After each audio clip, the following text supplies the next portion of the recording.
আসসালামু আলাইকুম, সবাই কেমন আছেন? অনেকদিন পরে এবার আমাদের ধানের মাঠে চলে এসেছি।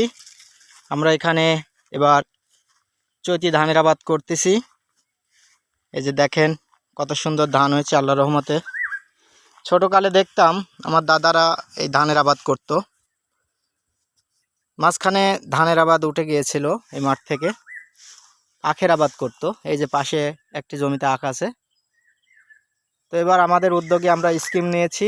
আমরা স্কিম বসিয়ে এবার এই ধানের আবাদের সূচনা করলাম। আপনারা সবাই দোয়া করবেন। এই দেখেন কি সুন্দর ধান, এই যে কি সুন্দর ধানের শীষ হয়েছে, দেখেন অনেক সুন্দর শীষ হয়েছে। আল্লাহর রহমতে বাম্পার ফলন হবে এবার। আপনারা সবাই দোয়া করবেন আমাদের জন্য, আমরা যেন এরকম ভালো ভালো ভিডিও যেন আপনাদের মাঝে মাঝে দেখাইতে পারি। আর আপনারা ধান চাষে আগ্রহী হবেন। ধানে অনেক লাভবান হওয়া যায়, কারণ একদিকে ধান পাবেন, অন্যদিকে খড় পাবেন। ধান আবাদ করতে গিয়ে যে খরচটা হয়, মোটামুটি সেই আবার খরচটা আপনার এই ধানের খড় থেকেই চলে আসে।